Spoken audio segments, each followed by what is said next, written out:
What is up, everybody? Welcome to Blue Turnip's Bad Podcast about good music. My name is Kyle, What's up? I'm Brian. and we are two-thirds of the amazing rock band Blue Turnip, and we are so glad to be here today, continuing our top 5 album series. As today we're counting down our top 5 favorites from the year 2009. Woo! 2009. Keep on cranking along, dude. Yeah, I've man. got a really good year here. I don't know about you.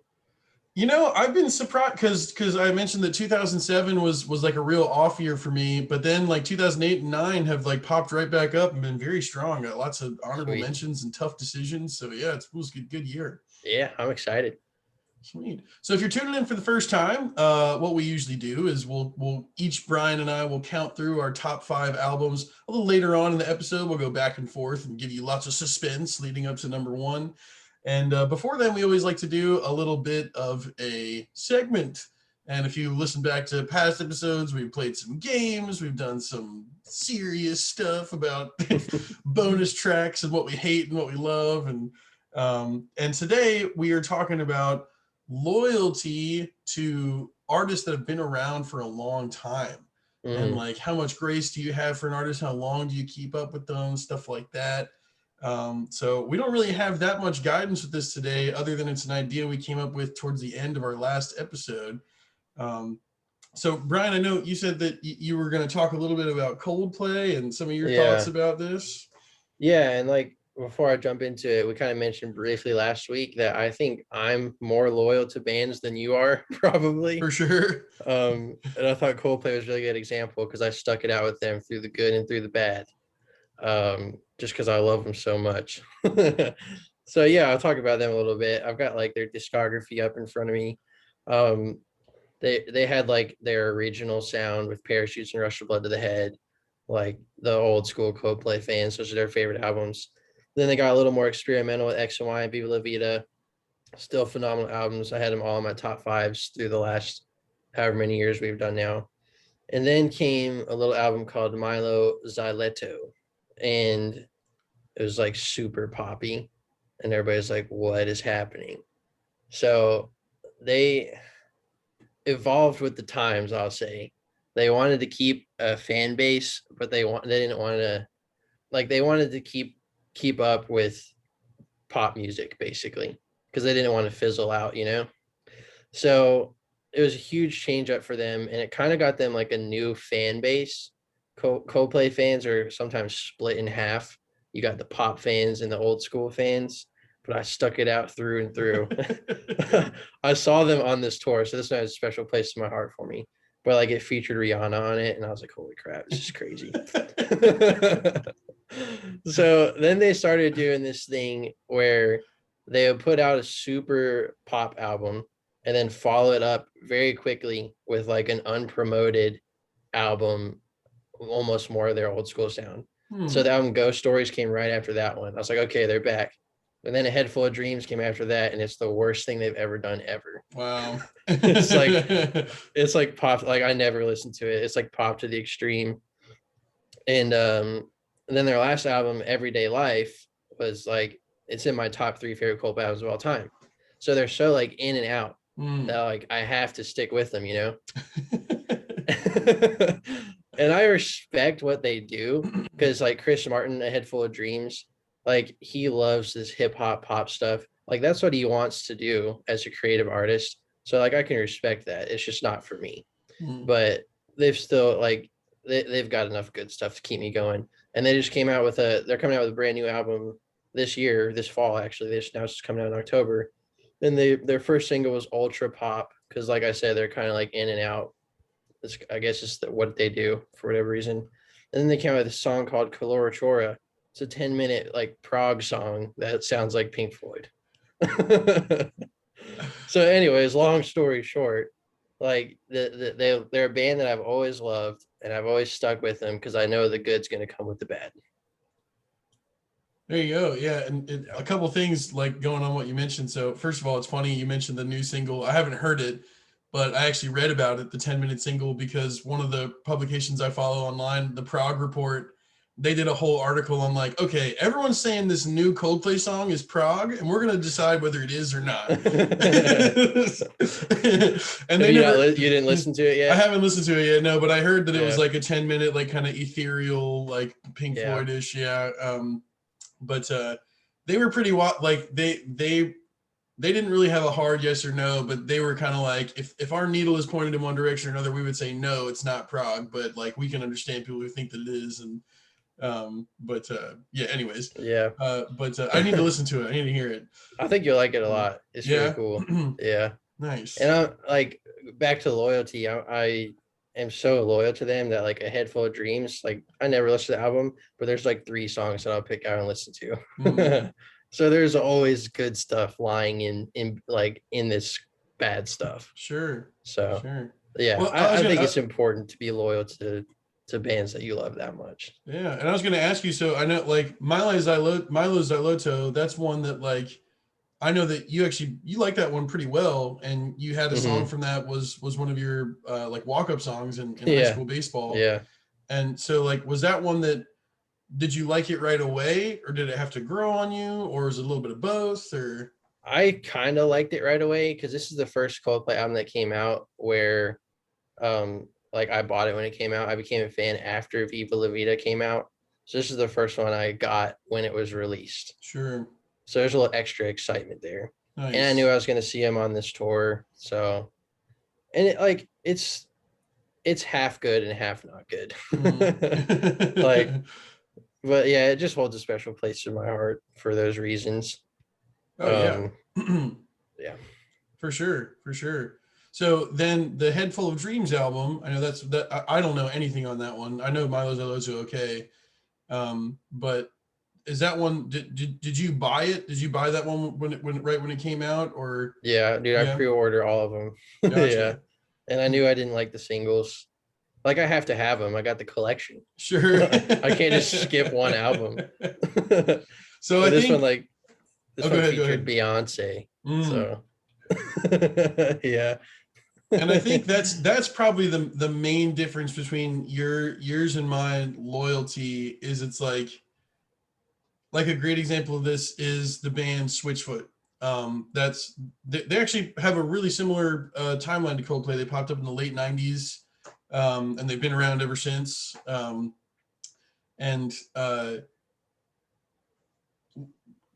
You know, if a band's been around for that long, they're going to have a run that's considered like the golden period. Like, oh, this is the era when they were like at their best. Like you mentioned, like the old school Coldplay sound of like the, you know, those formative years and stuff.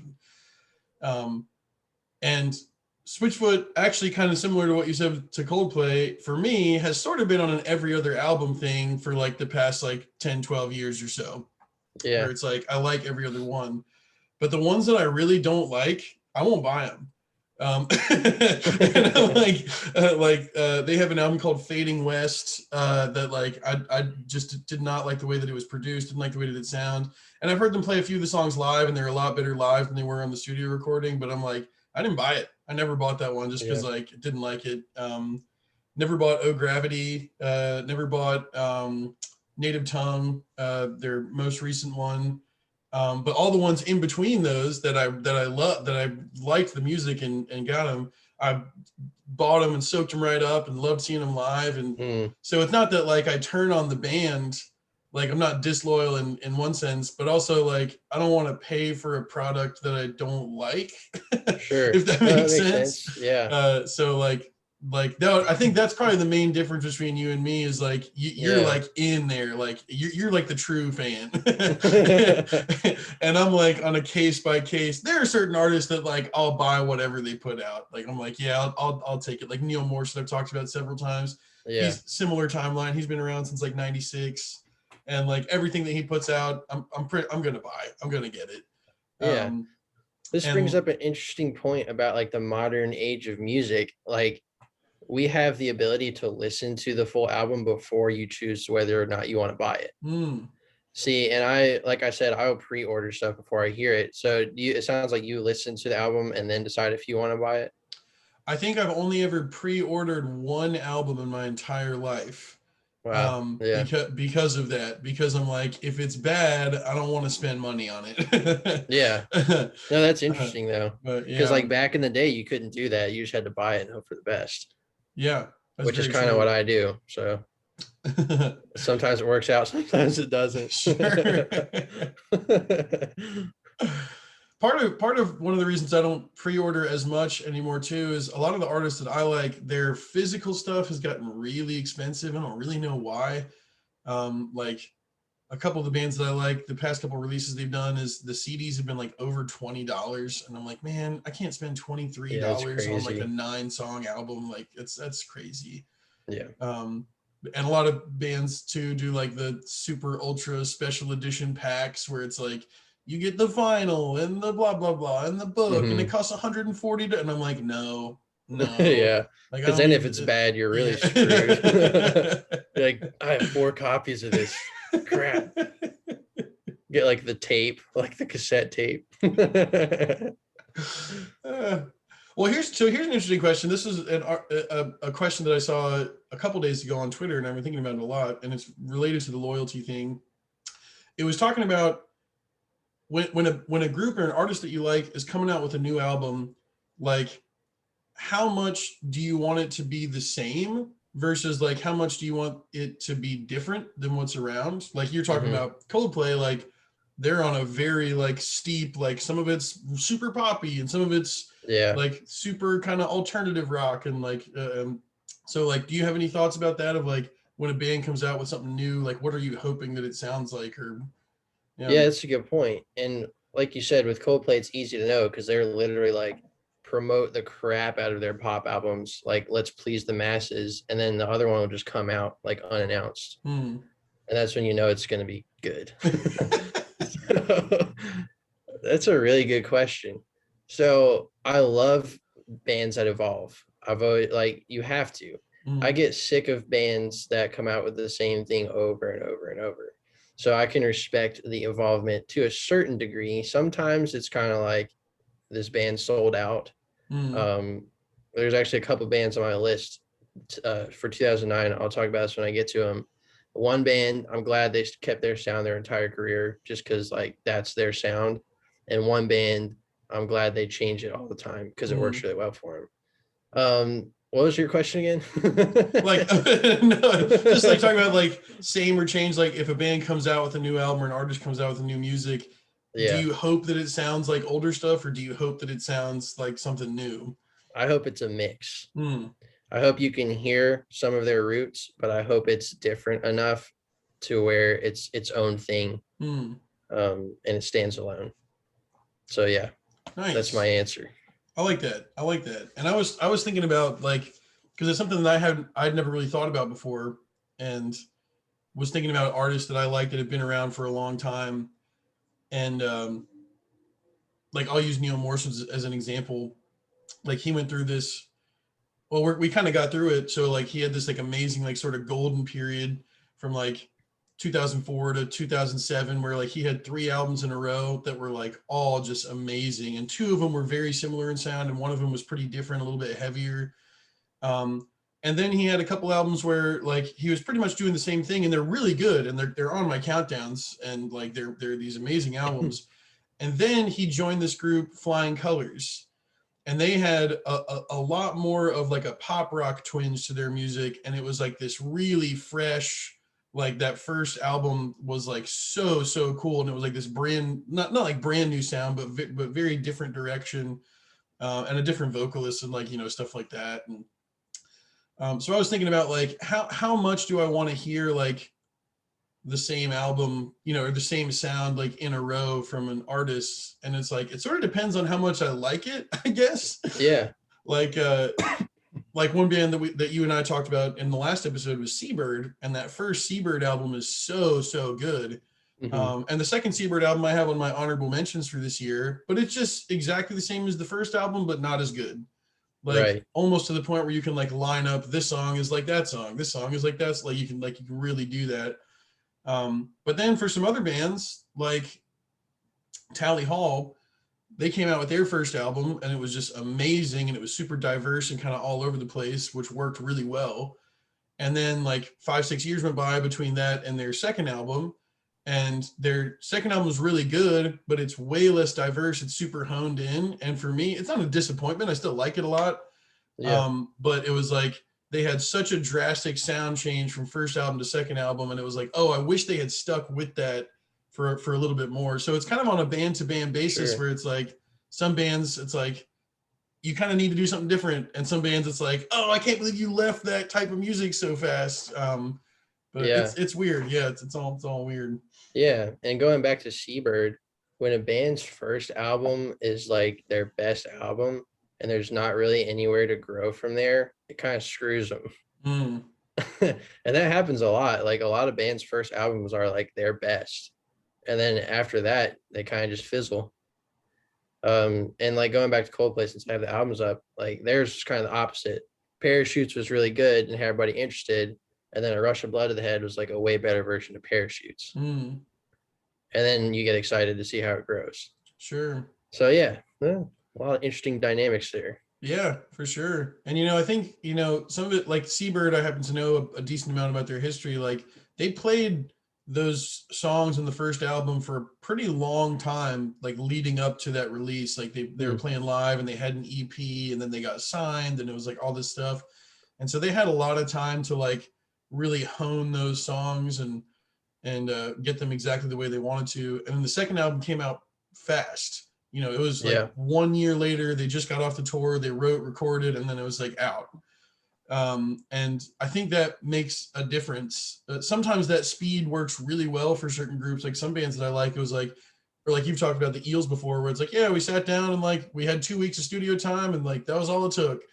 And yeah, we've had other albums that we talked about too, and that works great sometimes.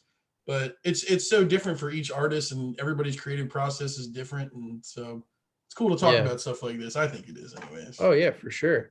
I feel like this leads really well into your honorable mentions. If you want to All right, let's kick do those it. off, Let's do it.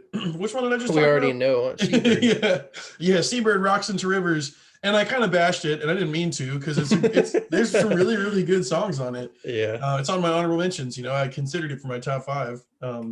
But yeah, rocks into rivers by Seabird. That's a good one. Another band that I talked about today, Hello Hurricane by Switchfoot. This was an album with a whole bunch of hype around it, and it probably Mhm. didn't quite live up to all the hype that was around it, but it's still got some really really nice songs on it.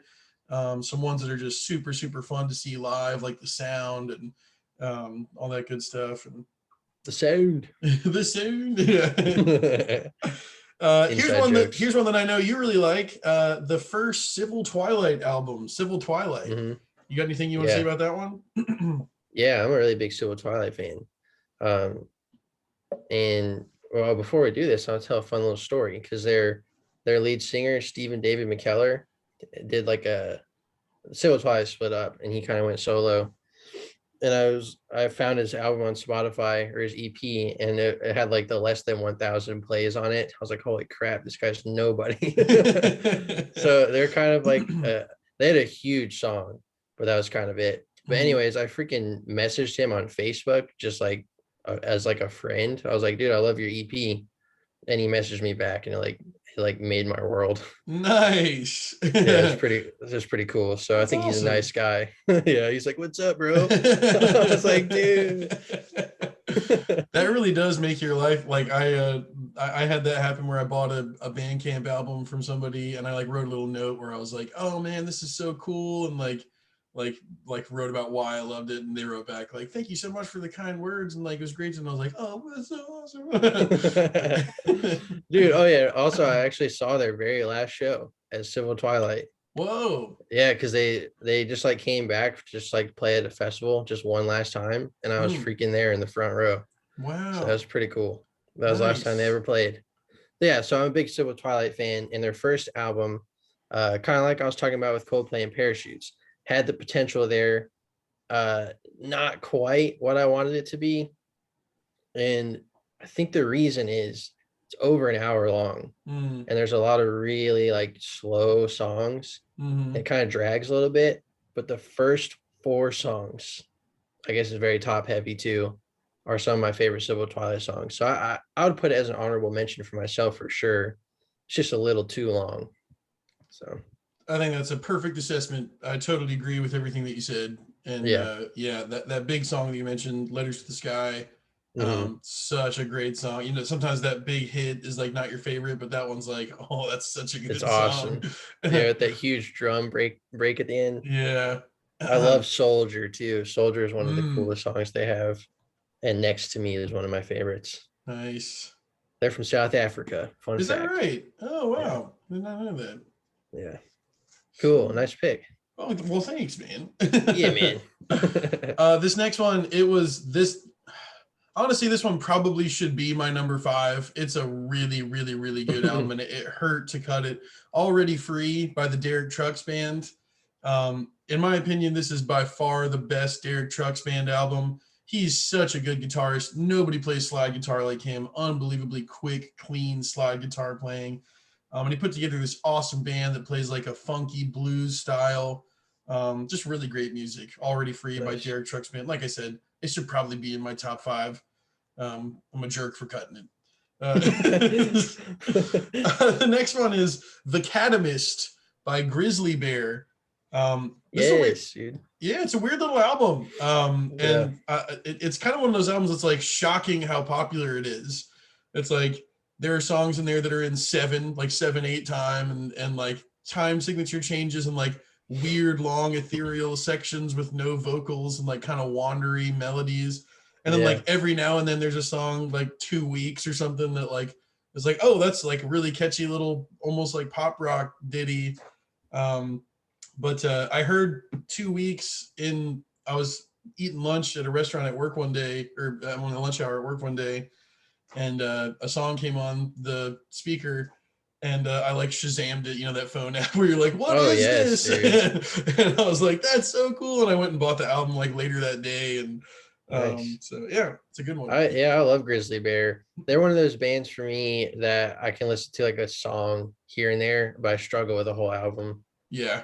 Um, but they're a really cool band. I got to see them live too at Bonnaroo, and Nice. yeah, they're cool. Yeah. They Nice. if you're gonna listen to them, you better like reverb. You better like a lot of reverb. Yeah. But yeah, really cool music. Uh, here's a guy I've talked about before, Jamie Cullum. His album The Pursuit, possibly one of the coolest album covers of all time. He's walking away from a grand piano that's just exploding. Like somebody put a piece of dynamite in a grand piano and it's blowing up behind him, and like Nice. pieces of it are like flying up. Like it's really, really cool.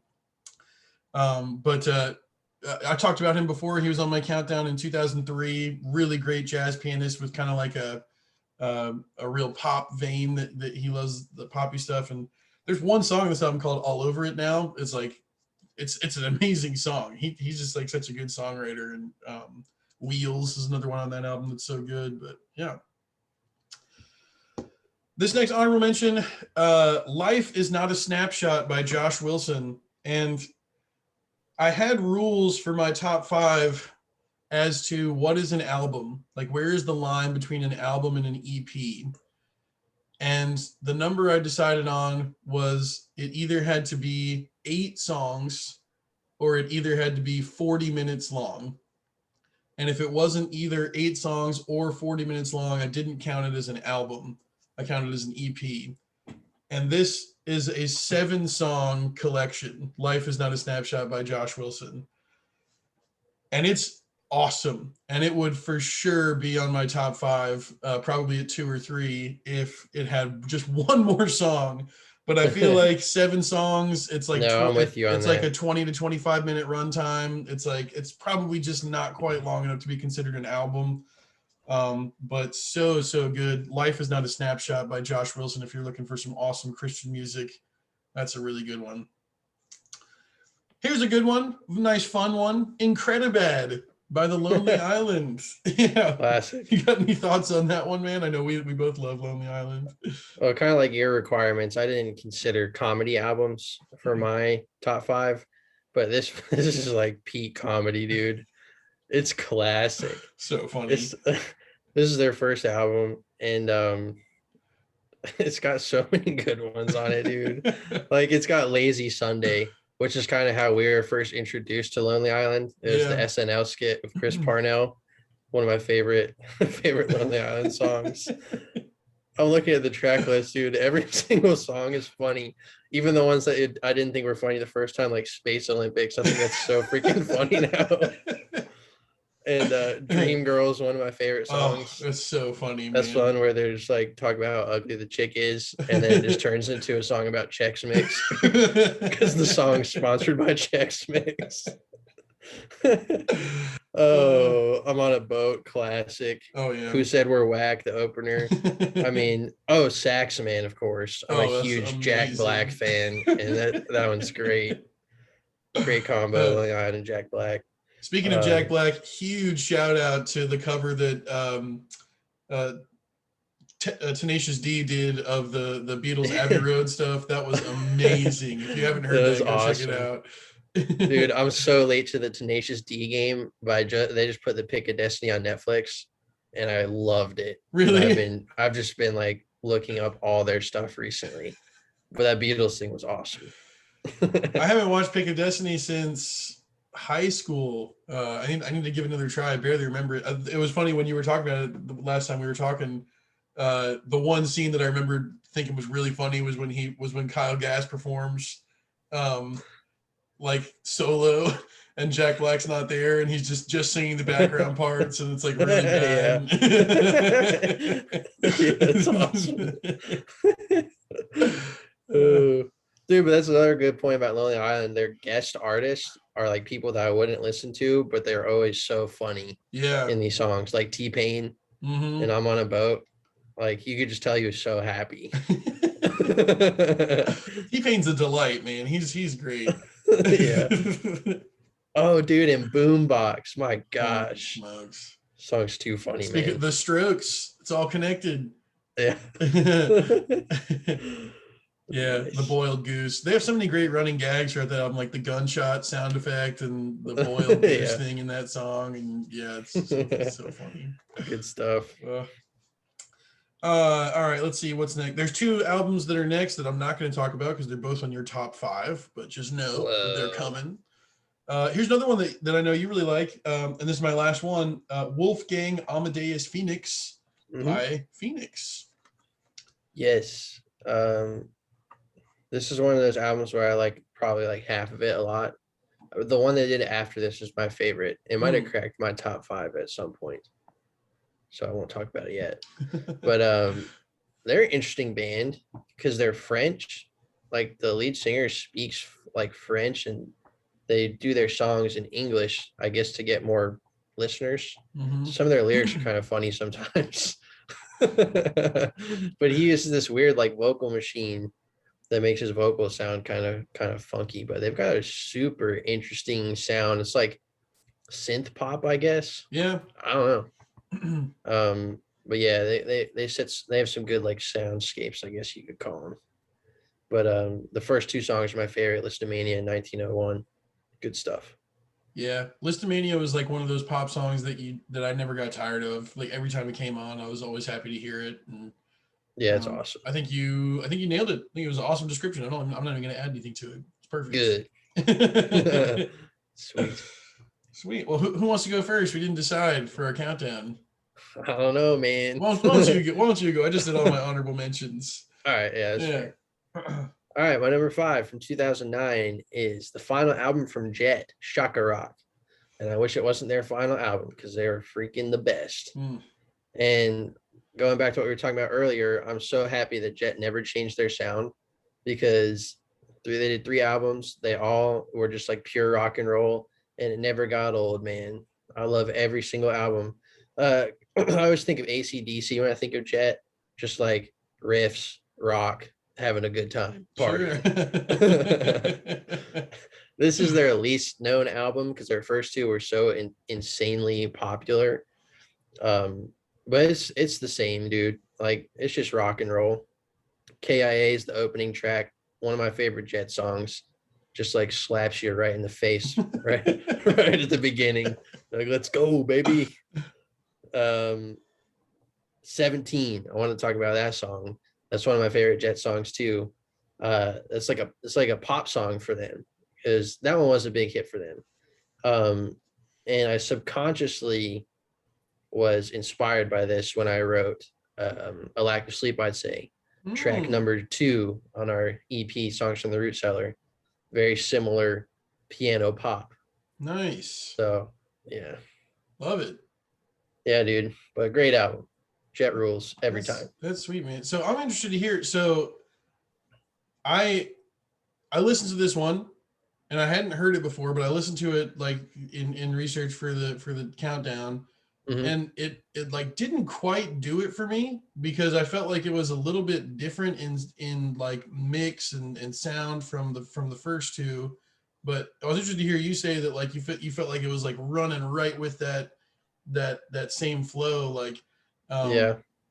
like what are some things that like I'm curious here now. I want to give it another shot now that's made your countdown. I'm like, oh man, I need to go back and listen to it again. Like Yeah.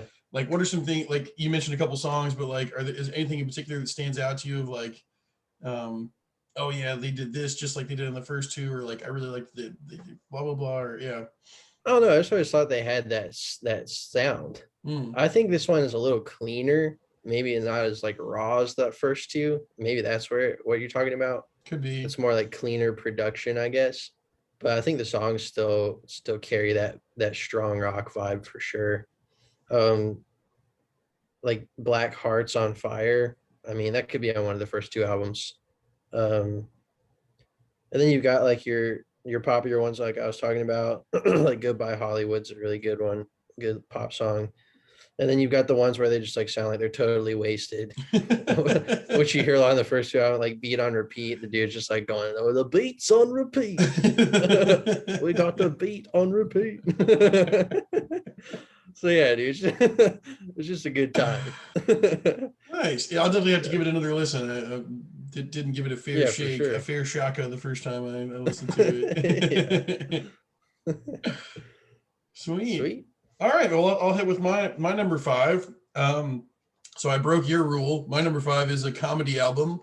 I've got I Told You I Was Freaky by Flight of the Conchords. Oh, nice. So I know I mentioned that the first Flight of the Conchords album was an honorable mention for me in 2008, and here in 2009 I've got them in here at my number 5. And my wife and I traveled last couple weeks, and on one of the legs of our drive, I actually listened to both the Flight of the Conchords albums back to back to make sure that like I was like, is the second one better than the first one? And I was like, oh yeah, it really is. Like the second one's really, really good. But I mean, dude, there's so many winners on here. It comes out of the gates with Hurt Feelings, which is so funny. Tears of a Rapper. And then right into Sugar Lumps. We're Both in Love with a Sexy Lady.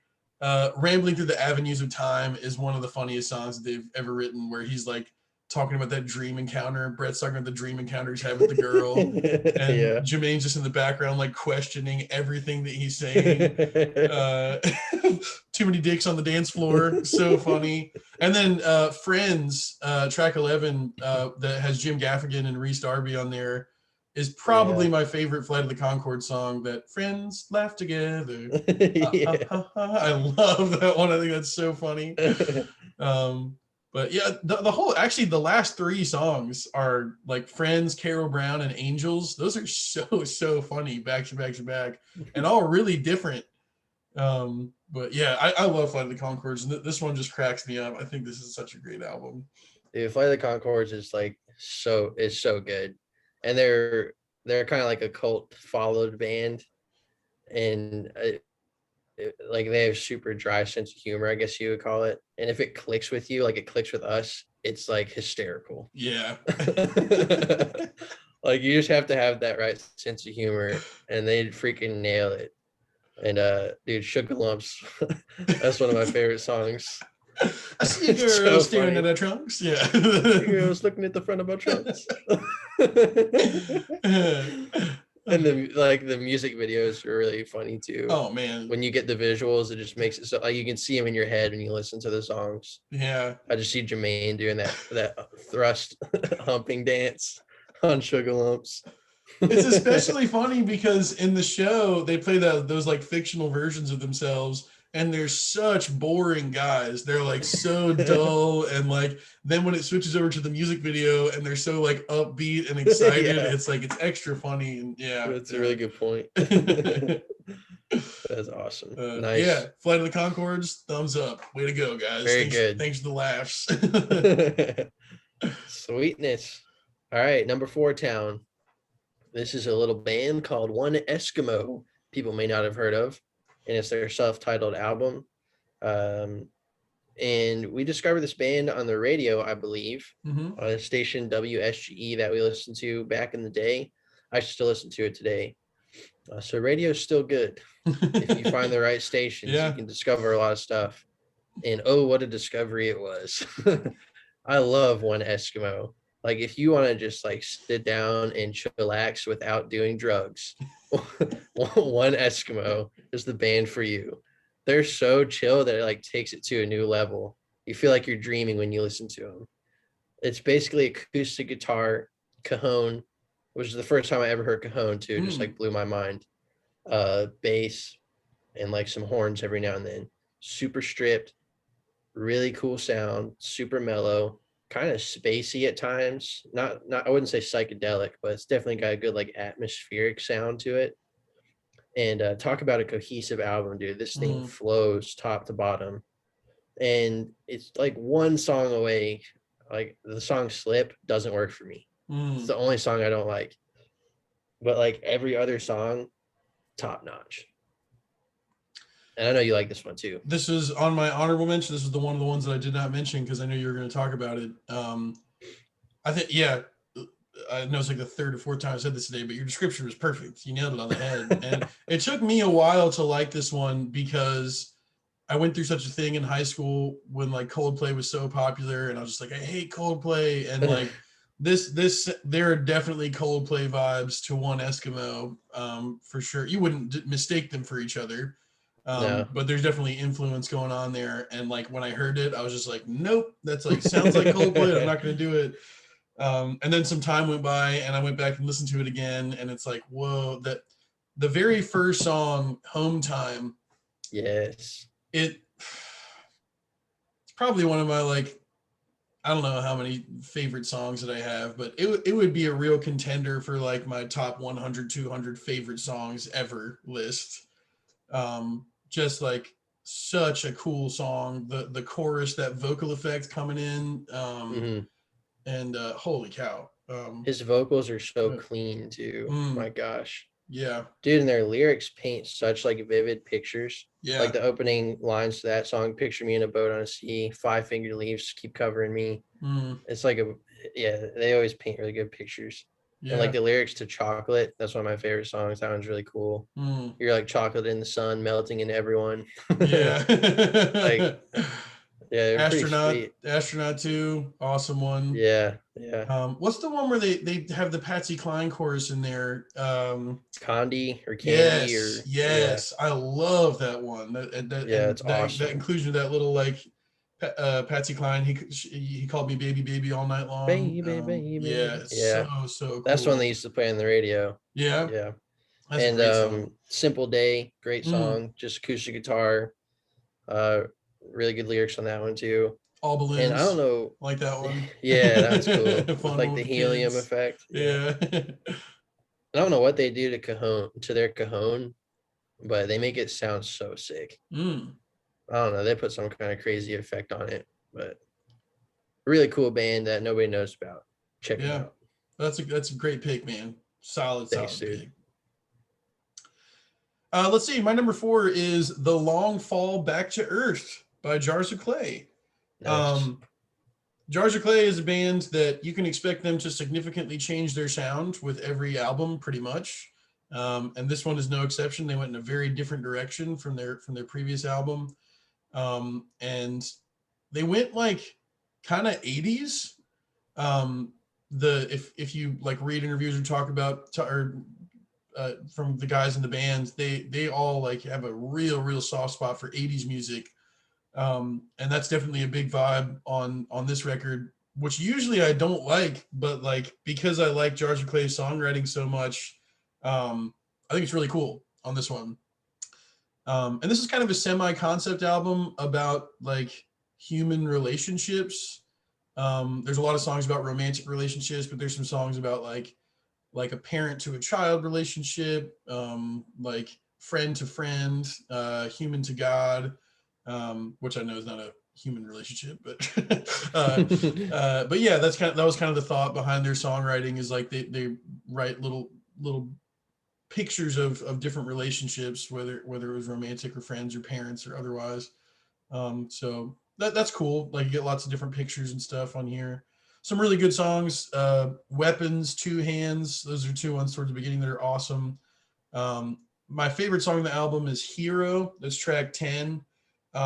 Really, really cool. And I'm always impressed. Their keyboardist, Charlie, I think his last name is Lowell. I'm blanking on it now though, but I know his first name is Charlie. He's a really good keyboardist in a very subtle way. He's got like a really good ear for production and for filling in the sounds. And I think track 10 Hero is just an awesome example of that. There's this little piano hook that happens in the background of the chorus. It's very simple. It doesn't overtake your ear, but it adds a lot. And there's a lot of subtle layers throughout there. So yeah, I like this one a lot. Yeah, man. I like this one too. Super breezy, like fun to listen to. Mm. And for like I'm curious because I know you're a really big George Clay fan, and kind of going back to to our segment, um, their albums have been kind of pick and choose for me. Mm. Like, have you liked them from start to finish, or are they selective for you? That's a great question. I would say pretty similar to Switchfoot in the sense of there are certain like the first like they have that golden period where it's like those first 3 or 4 albums are like, oh yeah. And then from there, I don't like every single one of them. But I like a lot of Jars of Clay. I'll be honest. There's really only a couple that I'm not super crazy about. I'm not crazy about the 11th Hour. Um, they did an album called The Shelter where they collaborated with a bunch of other artists, and it really didn't do it for me. And I wasn't crazy about their very last album, Inland. But yeah, kind of. I mean, same deal where it's like I've stuck with them and I've listened to everything they've ever done. I haven't bought everything they've ever done. But my wife Katie is a huge Jars of Clay fan, and she loves pretty much everything that they put out. So I've listened to it all a lot, and really great band. And that's a band that the sound changes are really nice because Yeah, they started off very much a product of the 90s. Like if you go back and listen to that first album or two, it's like just dripping with 90s production. yeah, And then true. if you like work your way through their discography, they really get away from that, which I think is one of the reasons why they were able to last for so long. Mm, And yeah, do some different things, but still yeah, remain Jars of Clay at the core. yeah. And yeah. That's a really interesting point about like bands that came up in the late '90s, like and breaking away from that. I thought of Radiohead right away. Mm, They were so '90s. Their first 2 albums, now like a completely different band. mm. So like Jars of Clay is a great example of involvement working in their favor, and I think fans are okay with that. Oh yeah, for sure. Cool. Jars of Clay, interesting trajectory. If you look at like their album sales, their first album is their best selling album, and then everything goes down from there. Hmm.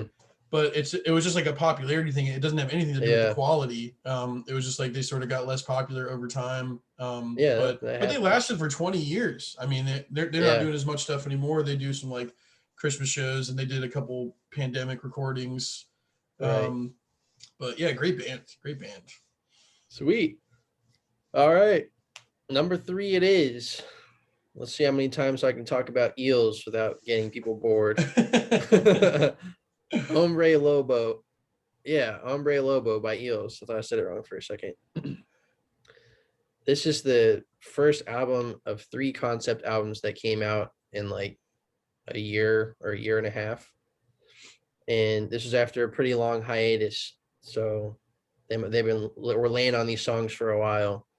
And this one was pretty different in a good way. This is like the Eels pure rock album. Mm. They went like just like straight rock, really simple, really catchy, and it's awesome. and it's called Hombre Lobo, 12 Songs of Desire. And I love the album cover. It's got a picture of their lead vocalist E. He's got a big old beard, but it's like, yeah, I don't know what kind of cigars they are. They're like the really popular Cubans, I guess, with like the orange and black and white. I don't know if you know the cigar label, but that's the album cover is the cigar label Nice. because he smokes them, so it's pretty sweet. So it was like the album cover, but yeah, man, it's got some really good songs on it. Fresh Blood was their biggest hit on this one. That's the one about being a werewolf. I think they used it in a werewolf TV show about needing fresh blood. So like I always really liked his lyrics. They're kind of goofy sometimes, but like they paint really good pictures. And this album is a lot from like other people's perspectives, which is kind of cool. Like the first song is called Prize Fighter, about fighting. Um, and it's got a lot of good rock songs on it. Tremendous Dynamite is one of my favorites. Um, and speaking of Tremendous Dynamite, one thing they do on this album is their singer, as you know, has a crazy raspy voice. Definitely, like when you hear him, you know it's him. And they put some like really heavy like effects on his vocals a lot in this album, and it makes it sound so gravelly. It's like insane. Yeah, it's pretty cool. And they do this thing a lot where he'll do double vocal tracks and you can hear him in both your ears. So like the vocals are super warm on this album. I just love his voice. But yeah, dude, great tunes. Some good mellow ones thrown in between, like That Look You Give That Guy. That one's a heartbreaker. So yeah, man, it's good time. Nice. Yeah. So talking about the loyalty thing, Eels is another group that's been around for a long time, late 90s, right? For them as well. Yep. Yeah. 96, I think, was their first one. Yeah. So I could be wrong about this because I'm going from memory, but I think this is the first Eels album that you've had on your countdown that hasn't been number 1 or number 2. Dude, you might be right about that. Is that any indication of like time gone by, or is that just like, oh, my number 1 and 2 albums are just like super stacked this year, or yeah? My number 1 and 2 albums are super stacked this year. Gotcha. And this isn't like top tier Eels for me. But like speaking on loyalty, they're super easy to be loyal to.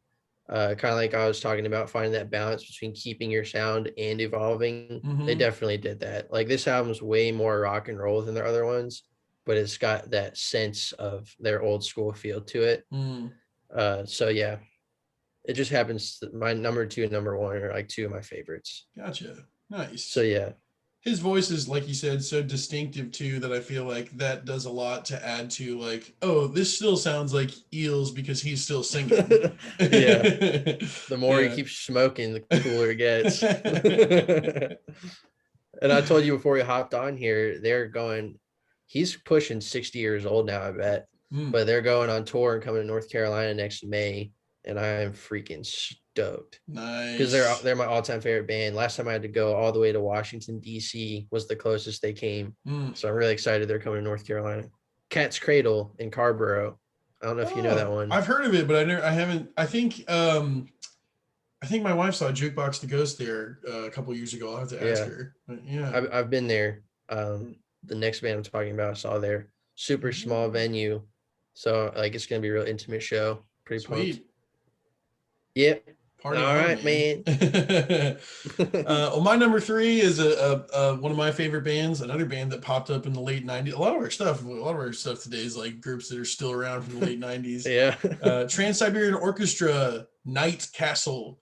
Nice. Kind of similar to, I mentioned Hello Hurricane before. This was an album that had a ton of hype around it. It was a non-Christmas release for them. They were teasing it for years before it came out. And it came out and it didn't disappoint. I will say it's a double album, and it's definitely a double album that should have been cut down to a single. There's for sure some filler on here. I think there's 3 songs that are like 9 minutes or longer, and they're these long, like almost like inner monologue songs for some of the characters that are in the story, and you're like, oh my god, like I literally haven't listened to them in years. Like I never ever put them on. I have this playlist on my music library that just skips over all of those. But the stuff that's not that, like it's really jam packed, and it's kind of a cool. It's almost a retrospective album for them in some ways, because Trans-Siberian Orchestra sort of evolved out of a progressive metal group called Savatage that's been around since the 80s. And there are several songs on this one that are re-recordings, reimaginings of some old Savatage tunes. The Mountain is a re-recording of an old Savatage song from the 80s. Mozart and Memories is another one. There's a straight up cover, Believe, which is just a cover that they do of an old Savatage song. So it's kind of cool to have that like sort of retrospective thing going on here, but we also get lots of new music. And this is an interesting album because it is a double album, but basically it's like a 1.5 album. And then the last 5 songs are bonus tracks, but bonus tracks in the sense that they're not part of the story, but the band like purposefully wanted them to be on the album, like they're part of the album. And there's some really cool ones back there. There's an awesome instrumental called Tracers. They do Carmina Burana with the big choir, the O Fortuna. They do a Emerson, Lake and Palmer cover, which is really cool. It actually blows the Emerson, Lake and Palmer version out of the water. It's called Nut Rocker, which actually, I think Nut Rocker for ELP was also a cover of somebody else, but I can't remember. Yeah, and looping back to an old podcast segment that we did about bonus tracks, there was an Amazon exclusive bonus track for this album called Flight of Cassandra that is actually shockingly awesome. I know we've talked about how like bonus tracks a lot of times are kind of like whatever. But this song Flight of Cassandra, was the Amazon bonus track, and it is through the roof awesome. Really, really cool. So yeah, there you go. Night Castle. Nice, man. And like you said, like it's a double album that has some songs that shouldn't belong. I feel like that happens on double albums a lot. Oh yeah. Like the White Album. Have you ever done the White Album challenge? I sure have. Where you pick like 15 songs or whatever. Yeah. I was never a big on double albums. Like I guess the band wanted it to be like that, but a lot of times you'll get outtakes. Does that one have any like outtakes on it, or is it all like for real songs? What do you mean? What do you mean by like outtakes? Just like weird stuff they did in the studio, and then decided to stick on an album. No, so since it's like the rock opera, the concept album, they're all part of the story except for those last 5 that are just like extras. Yeah. Sweet. Dig it. But yeah, I totally agree with you about double albums. There are rare double albums that really are awesome all the way through. Like I talked about my number 1 album from 2002, Snow by Spock's Beard. That's a double album that I think it really needed to be a double, and it's actually really, really good.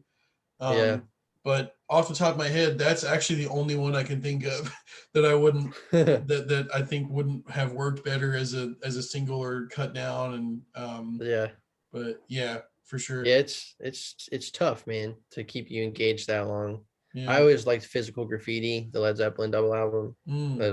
That's the one that I can think of. Nice. But yeah, we'll talk about double albums some other time. There we go. All right, man. I'll hop into my number dose. Sweet. Bringing in the Devil, the Satanic Satanist by Portugal the Man. We talk about bad album, like we're talking about bad band names. That's a terrible album name. The Satanic Satanist. Pure evil. It almost sounds like a joke, like somebody like accused them of being like Satan worshipers, and so they just called an album the Satanic Satanist. Yeah. I feel like this is one of those albums that was on like the no list, like with our mom and dad, just because of the title. And there's a booby on the front. Oh my goodness. Just one booby? Yeah, just like a weird, like shriveled up booby. It's animated, so it's all good. Their lead singer does a lot of their artwork for their albums. And I didn't know that. That was one of the ones that he did. And cool. It's super psychedelic. It's all like these tie-dye colors and like these weird looking alien people. Mm. So yeah, I don't know if it has something to do with the devil, but pretty intense. Now, when you hear the Satanic Satanist, you'd probably think of like death metal, but this is like super breezy pop album. It's quick and dirty, man. It's like 35 minutes, I think. Really short songs, and this is the first time they came out with like really catchy stuff. Because their stuff before this was kind of like far out, more progressive style. And I love it. I'm a sucker for good pop songs, like short songs, and they nail it, man. Mm. And they still do the thing like where they weave a lot of their songs together, which I like a lot. But there's a stretch of songs called "The Sun, the Home, and the Woods" right in the middle. That's like that's like the best three stretch of Portugal the Man songs on like any album. Mm. I freaking love them. And it's cool because they all start with the word "the."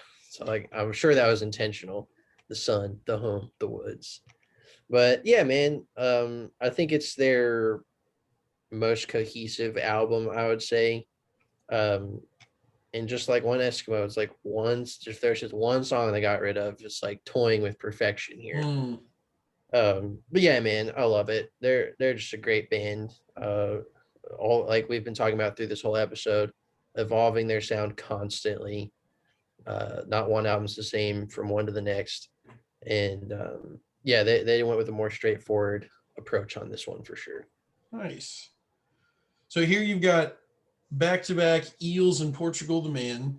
Mm, Probably two of the most different vocalists that you could have back to back. You got like yeah. Eels, that low, gravelly, raspy, and Portugal the Man, we got that high pitched. Almost, if you've Hmm. never heard them before, you might think it's a woman vocal. Yeah. Oh, you would. Yeah. So do you have, is there anything particular that you look out for in your vocals, or are you open to anything, or do you have a preference between either one of those guys, or? That's a really good question. I'm the oddball, and you'll probably disagree with me on this. I prefer a vocalist not to be perfect. Um, like E from Eels is far from a great singer, but he's got such a cool voice that it works so well for the band. And John Gorley from Portugal the Man, also not a good singer. Like when you see him live, they don't struggle, but like you can tell singing is not their thing, but such a cool voice that it really works for me. And it's actually interesting you mentioned that because he didn't want to be a singer. He was kind of forced into it. He Hmm. wanted to just be like a rhythm guitar player. And they're like, dude, we need a singer and you're the only one that can do it. So you got to sing. He's like the shyest guy in the world, hates being a front man. It's kind of funny. He's always wearing like a hoodie and like has his head down. And the first time we saw him live was at Bonnaroo. It had to be pushing 100 degrees. He was out there with a raincoat and a hoodie on, with like his head down the whole time. Their bass player does all the talking for him. And at the very end of the concert, he walked up to the microphone, was like, "Thank you," and then walked off the stage. I was like, dude, that's like it was perfect. This classic. But yeah, I like vocalists who aren't necessarily awesome vocalists. So I think that kind of makes me an oddball. And Ben Gibbard from Death Cab for Cutie, same thing. Love his voice, not a great singer, but it works so good for the band. Hmm. Yeah. What are your thoughts Nice. on that? Like, Nice. what kind of vocalist do you look for? You know, I'm not super picky, to be totally honest. There are certain singers that, like, you hear them and you're just like, I can't do it. Like, I'm not thinking of Mm-hmm. any, I can't think of any examples off the top of my head, but I know we've all had that experience where you hear a voice and it's like, nope, not for me. Yeah. But I'm pretty open to a lot of different types of singers. I'll say that E is probably not my most favorite voice. It's like a little bit too much for me, like the raspiness. But I like some vocals that are pretty raw. Like John Hyatt is an example for me of a guy who's like a very technically talented singer that has kind of a funky voice. Mm-hmm. And there's some impurities and some cracks and stuff in there. I know there Yeah. are some bands and singers that are famous for their impure voices, especially some indie artists. Um, but some of the progressive music that I listen to, uh, you get a very wide range of vocals because there are certain people who are drawn to that type of music. And Yeah. sometimes they're awesome, and sometimes they sound a little funny, and sometimes they have interesting styles and accents or things like that. And so I'm pretty open to a lot of different stuff. Um, Nice. but yeah, yeah. Cool. All right. Yeah, I got a little off track, but No, you're good. I started it. yeah. I wanted to hear what you thought, what your thoughts about that. And you had an excellent response. Oh, cool. So Yeah, dude. All sweet. right. All I'll right, hand it so over. so my number two. Speaking of guys with kind of interesting voices, here's another one. We've got "Oh Tall Tree in the Ear" by Roman Candle. He's got a very like out front, almost like a little bit nasally of a voice, I guess, for Roman Candle. Yeah. Anyways, I love this album. I mentioned Roman Candle was an honorable mention a few years ago for their first album, Wee Hours Review, and this one's here at number two. I actually heard of these guys from that same radio station that you were talking about before. So shout out to WSGE for Yes. giving us some good local music. Well, I don't know if One Eskimo's local or not. I don't think so I don't think actually. so. I But think they're like English or I was gonna something like say, yeah. So that. Yeah. sorry. Well, this is look. These guys we're North Carolina folks, and these guys popped up in the Chapel Hill area. And I think it's, if I remember correctly, I think it's two brothers, and one of the brothers' wife is Roman Candle. Um, and they just have a really, really great like indie rock, alternative, folk influence, like really cool sound. It's very full. A lot of times when you listen to music like that, it can be very thin, and like super vocal out front. And this is like a very full layered sound, almost like a Phil Spector wall of soundish kind of thing going on with like lots of keyboard and guitar layers and background vocals. And um, but coming right out of the gates, two of the first three songs, Eden Was a Garden and Why Modern Radio's A-OK, like two Mm, super fun ones. And those are the ones I used yeah. to play on the radio a lot. But like other songs, Big Light, number 5, Heartbeat, number 7. Number 8, Woke Up This Morning, is one of my favorite love songs ever. It was Nice. actually, we had a playlist of music for my wife Katie and I's wedding that had like some of our favorite love songs on there. And that song, Woke Up This Morning by Roman Candle, was one of those songs we had on there. And so yeah, just a fantastic album. Really cool music. Nice. And I only really know those two singles.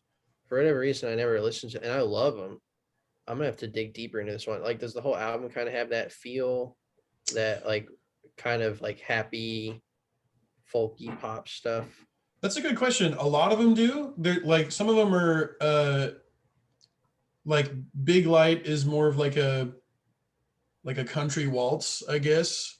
There's some ones in the back half are a little bit mellower, but there's also some ones that are like really rocking that are later on. So yeah, I'd say in general that like happy, upbeat folk is pretty much, yeah, general what we got going on there for sure.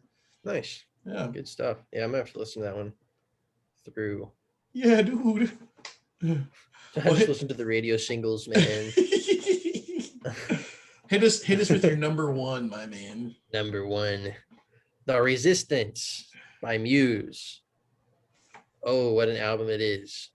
The very first Muse song I ever heard was Uprising, and it was on SNL. I think I watched it with you when they Yeah. performed it live on Mm-hmm. SNL, and it freaking blew my mind. I was like, Mm-hmm. who the heck is this? Same. Yeah. I was like, wow, what a freaking great song. And they also played Starlight, which is on the album before this one. And One of the I was greatest just songs like, ever written. after that one performance, I just like wanted to buy all their stuff. Mm. And I think The Resistance was the second album I bought from them. I think I got Black Holes and Revelations first, and then I got The Resistance. And this album is so freaking good. This is kind of the first one where they kind of started getting away from Warner Bros. And getting more independent. And the production on Muse albums from this point forward is some of the best production I've ever heard, Yeah. because they have such a humongous sound, but everything comes through so individually and clear that it just like blows me away, and everything's mixed so well. So that's a huge bonus for this album. And it's I think this one won a Grammy for best rock album, which was kind of interesting to me because it has a 3-part symphony at the end. The last 3 songs are like symphony songs. So there's only 1, 2, 3, 4, 5, 6. Well, I guess there's 8 songs that aren't the symphony ones, but really good songs. Kind of a change up in sound for them. More classically infused stuff. A lot of strings, a lot of piano breakdowns. There's actually some classical pieces throughout the songs. But yeah, man, it's got a great feel to it. Uprising, one of my favorite songs. Guiding Light is like this huge like anthem with this insane guitar solo. Always gets me freaking psyched. And one of my favorite Muse songs is Unnatural Selection. That's a wild ride. That one's really heavy and it's got this kind of cool like jazzy bass breakdown. But like they're just such a great band, and everybody in the band is so talented, and every album they keep getting better. So yeah, Resistance, phenomenal, and super cool album cover, by the way, with all the colors. Yeah, the and gray outline. Yeah. But yeah, I can't get enough of it. I love it. This album rules, no doubt about it. And it was the other honorable mention that I didn't talk about before because it was on your countdown. And Nice. It's funny for me because I'm the big prog rock guy. A lot of times when Muse gets proggier, I'm not as crazy about it. Like the thing that probably kept this album off my top 5 is the symphony. I'm not super crazy about the symphony. Yeah. But like the A side of this album, like I could listen to it over and over and over again. With Uprising, United States of Eurasia, Undisclosed Desires. That's such a cool little like pop song, like tossed in the middle of this album. I think one thing that this to me is like a turning point of like when I really start to like Muse as opposed to the first few. Not that I like hate the first few, like by no means. They're just not like in the heart of what I'm looking for. I don't know if you'd agree with this or not, but I feel like this is the album where they first start to have maybe some like Queen influence. Where we get that kind of like you use the word anthem. I think like that definitely became like a big part of their sound of like, we're going to make some like stadium anthem songs and that like big full orchestral. That's not as much. Queen didn't really have that as much.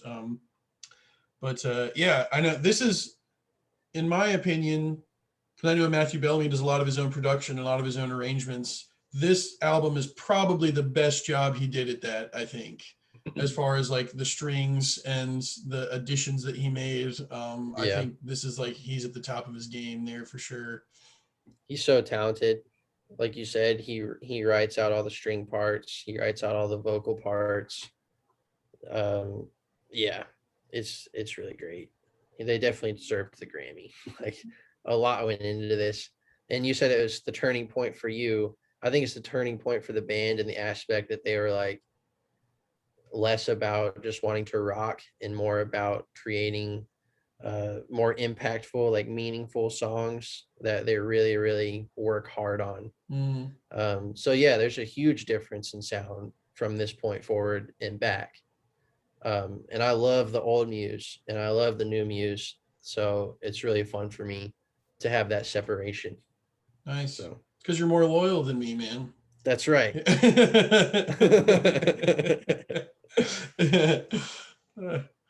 Great pick. You got a great top 5 this time, man. That was a good one. Awesome. Not that the previous ones were bad, but this sure. Super solid top 5. Thanks, man. And we didn't have any overlap either, and that's nice. Lots of good stuff. My number 1 is The Whirlwind by Trans-Atlantic. Speaking of Neil Morris, who I've mentioned a couple times today already. Trans-Atlantic was, I think, my number 2 album in 2001, if I remember correctly. And that's the last album they did. There was a big like 8-year gap between that one and this one, and they're a super group, so they don't play together and tour together a lot. So this was like kind of a reunion for them. And you got Neil Morse, who was from Spock's Beer, but now is doing solo stuff at this point. Mike Portnoy on the drums from Dream Theater and every other band in the world. Brona Stolt from the Flower Kings on guitar and vocals, and then Pete Trewavas from Marillion's playing the bass and doing stuff. So lots of big prog names from big groups. And the band is insistent that this album is one song. Like on the back of the album, it says track 1, The Whirlwind. And then it's split into 12 parts. There's like 12 parts that are within the song. And it's like, it's 12 songs, guys. Like, come on, man. But the Prog Report, the online publication I mentioned earlier, said that this was the #1 progressive rock album from the past 20 years. Wow. I don't think I'd put it that high on my personal list, but it is definitely like in the masterpiece category. Sick. Very, very cool. It does flow very well from beginning to end. Couple favorites on there. The first two, right out of the gates, Overture and The Wind Blew Them All Away. Really great tracks. Out of the Night, #5, like kind of pops out of nowhere, is this real like upbeat, almost like poppy-ish one, is really fun. Set Us Free, track 8, that Mike Portnoy sings on some. That's a great, great song. It ends, the second to last track is almost like this Pink Floyd-y. I bet it's actually at least mildly similar to the new Coldplay single. It's like a 11-minute, like very Pink Floyd inspired. It's called Is It Really Happening? And it kind of builds and has cycles and stuff. I shouldn't have said that. I haven't listened to the new Coldplay single. I don't know if it's similar or not. But just in the sense that it's a long Pink Floyd inspired song. Yeah, but this is a really good one. It's if you're a progressive rock fan, you've probably heard it already because there was so much press around it. It was really, really well reviewed, very popular. But yeah, great music, good stuff. Cool. I've got maybe a tough question for you. Okay. So super groups for me typically suck, like historically speaking. So why does this particular group, why do you think they work together? That's a really good question. I think it's about. Told you it's a tough question, dude. I'm a huge Neil Morse fan, and I'm not as big of a fan of the other 3 bands that are in this group. Like, I like their music. I own one Dream Theater album. Flower Kings and Marillion, I've heard a lot of their stuff, but I'm not like a huge fan. But all their stuff is good. But to me, when I listen to Transatlantic, it sounds to me like Neil Morse is kind of the leader of the band, but it doesn't sound like his solo stuff. So like it is him, but like with other influences in there. And from what I've read and heard from other fans, they feel that way about the bands that they like as well for these guys. Like the Flower Kings, people are like, oh, I hear that Flower King stuff, but like with some influences in there. And like, right. I think that's what's kind of special about these guys, is they do work well together and put themselves forth, but everybody's voices are heard. Yeah, but I think I tend to not be, well, I don't know. I like super groups sometimes. Like Emerson, Lake and Palmer was a super group, and I think they're awesome. Flying Colors that I mentioned earlier today, that's a super group, and I think they're excellent. So, but there's some really bad ones like Asia. I'm not a huge fan of. What's that? There's that more modern day one, Vultures or We Are Vultures or something like Crooked that. Vultures. The Crooked Vultures. There you go. That one's not awesome. Yeah. So it depends. Yeah. I don't know if I answered your question at all. No, dude, that was a really good answer. Yeah. Well done. Sweet. All right. Well, let me recap it up. So Brian's top 5, we had Shaka Rock by Jet at #5. At #4, we had One Eskimo by One Eskimo. #3, Hombre Lobo by Eels. #2, The Satanic Satanist by Portugal the Man.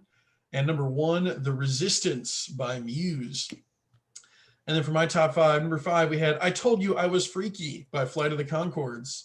The Long Fall Back to Earth by Jars of Clay. Night Castle by Trans-Siberian Orchestra. And I forgot to stand up earlier. I am wearing my Trans-Siberian Orchestra shirt today. I don't have a Night Castle shirt, unfortunately, but this was the last tour that I saw them on. Yeah, so.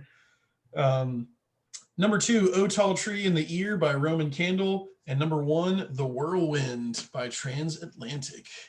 Nice. Yeah. Dude, real quick. I totally forgot I have one honorable mention. Let's hear it. So I switched my list last minute because I forgot about one Eskimo because I was doing my research. They weren't even on like the list of albums that came out. So that's why I didn't have one Eskimo. And I gave Mumford & Sons the boot. And I teased them that I said I was going to talk about bringing the banjo last time. So I didn't bring in the banjo. So I'm bringing it in now. Honorable mention, Sigh No More, Mumford & Sons, their debut album. Mumford & Sons, they get a lot of hate, but that first album, dude, was like they created that sound and everybody else took it and ran with it and they got screwed. I don't know. I don't know if I'd say they got screwed. They're definitely one of the most popular bands in the past like 15 years. Well, then they're like everybody started sounding like that, and they started using electric guitars, and it went downhill from there. That's true. That's true. Yeah, that's a good point. So they got screwed. But yeah, I just want to throw that in there since I teased it and didn't talk about it. Oh, there you go. Oh, that's cool. Good call, man. Good call. Well, as a teaser for 2010. I do have some banjo for 2010, and I can promise you that I will not boot it. All the fans that are out there, the banjo will stay. Don't boot the banjo. What about you? You got any 2010 teasers? Yeah, man. I've got a band that makes the top 5 twice. In the same year? In the same year. Whoa. It's going to be the same band twice. Think I can use context clues of something you said earlier today. Yeah. I have an idea. Yeah. I'm interested to hear you, to see where they rank and to hear you compare them to each other. So yeah, that'll be fun. Cool. Sweet. All right, gang. Well, thanks so much, listeners, for tuning in and listening to us talk about loyalty and music and our top 5 albums from 2009. This has been a turbo blast, just like it always is. And be sure to come back next time for 2010 to hear Brian's same artist twice in top 5. And I promise we'll get a little bit of banjo in there for those of you that were just dying to hear some banjo. Yeah. Yeah. Wait, is this our halfway point? Should we shoot a streamer or something? Is this our halfway point? We're doing through 2020. We're doing through 2020. I think because since we decided we're going to do the 2021 episode, probably next time will be our halfway point. Yeah. So we'll celebrate next time. We can do a best of. Yes. All right, my man. Signing off. Later.